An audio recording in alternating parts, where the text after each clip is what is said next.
You don't train hard to prove your toughness. You recover hard to prove your intelligence. To train hard, you need to recover hard, and you need an appropriate response to the training input.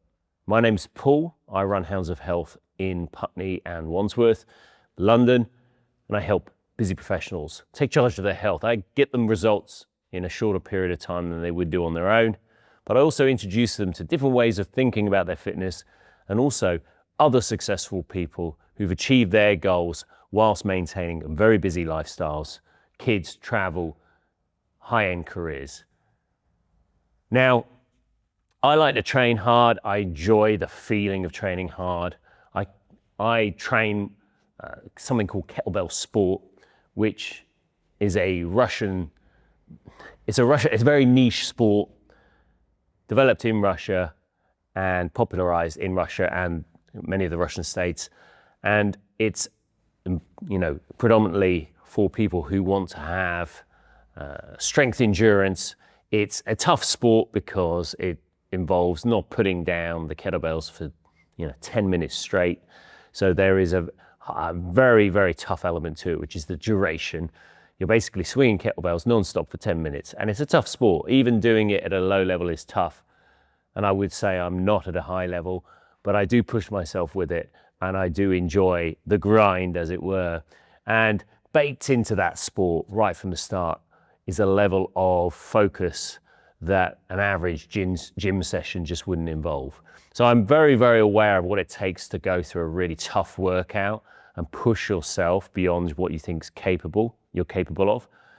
And I've been doing kettlebell sport for a good number of years now, and I know what it takes to adapt to the sport, adapt to a kettlebell, and know what it's like to hate the world while you're doing the sport. Because ultimately it's one of those sports where whilst you're doing it, the only thing you can think about is putting the kettlebells down, and it's very uncomfortable, and I sometimes question why I'm doing it. But I think a lot of people want to transform their bodies. They want a body, they have an image in their mind of what that body might look like. They perhaps have seen other examples of physiques that they're attracted to or would like to replicate. And they come to us with that in mind, whether they tell us or not. They want to achieve a higher level of fitness than they currently have.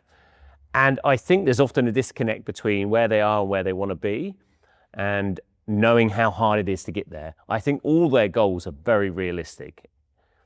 Most people's goals are very, very achievable in some way. Losing 10 kilos is achievable. Losing 15 kilos is achievable. Losing 30 kilos is achievable. None of these things are out of reach. They're just often scuppered by unrealistic timelines, which means that they've not quite understood exactly the amount of work that they need to do to get there. And really part of my job and my team's job is to start breaking down those bigger goals into smaller milestones that feel manageable and setting realistic timelines and goals, but also giving the client some insight into what it's going to take. Obviously, the higher the level of the goal, the more intense the work. And you can get a lot of progress at the beginning of your journey by just making small changes, because perhaps you're going from a zero start to something. You're probably going to see strength gains rapidly. You're going to see fat loss at a good rate. You're going to see energy levels increase just by minor changes, just by taking up a fitness program, just by being consistent, just by being aware of your food. But often those bodies that you really, really aspire to are a product of intensity. And someone who's built a very high level physique or high level of fitness or high level of sporting skill, their training at a level of intensity has allowed them to get there. So what is it to train at that level of intensity? And the reason I bring this up is because I come across a lot of very, very high level individuals who push their bodies. And if you try and replicate that, you're just not even on the same continent.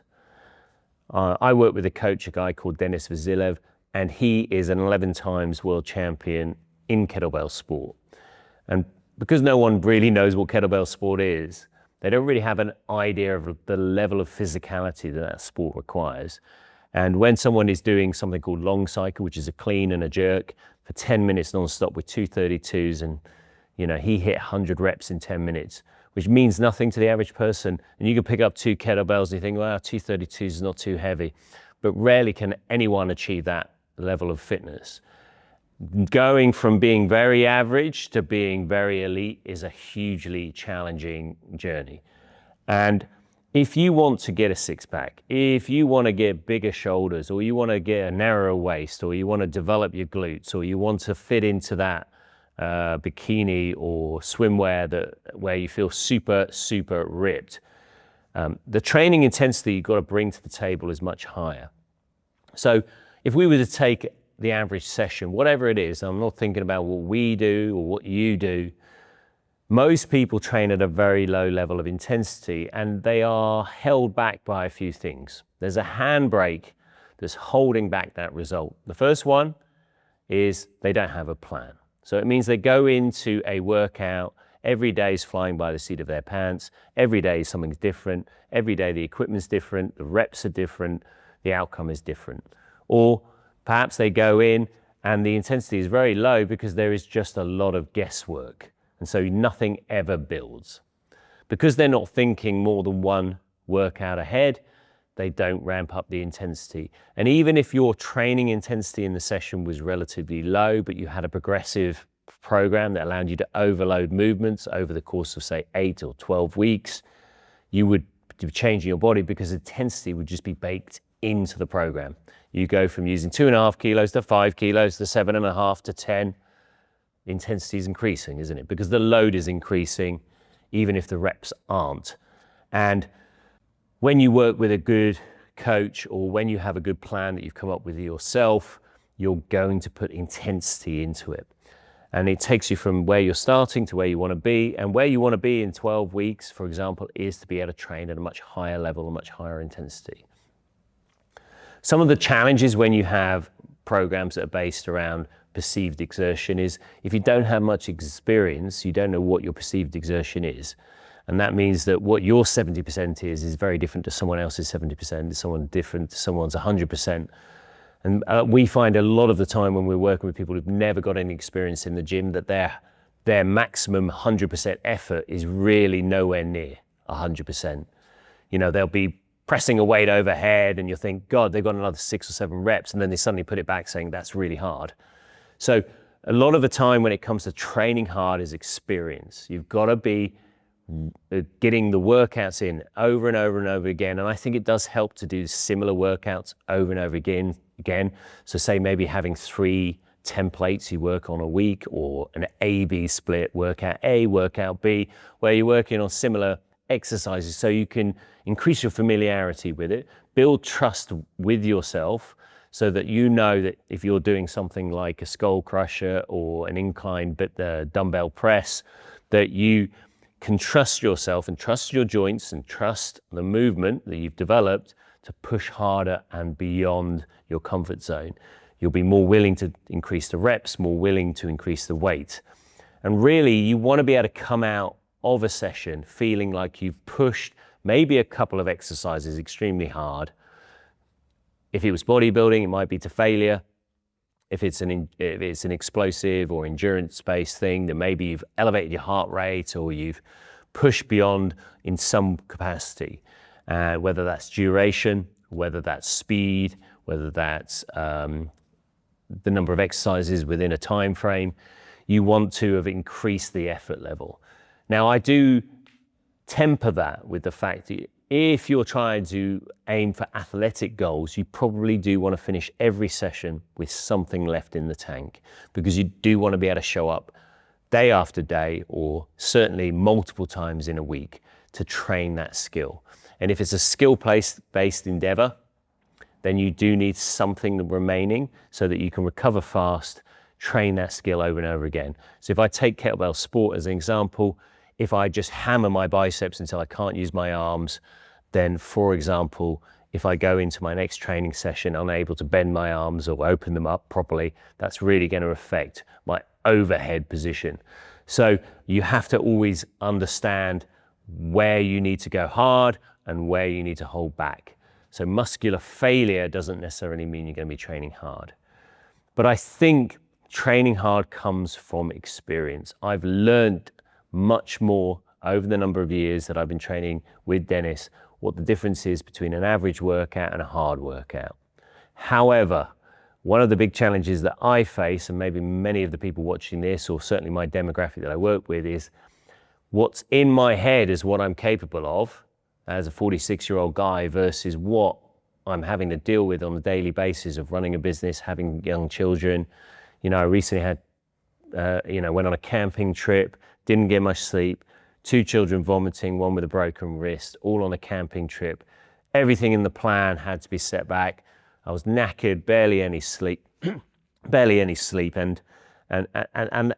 best intentions, intensity, inverted commas, is gonna fluctuate.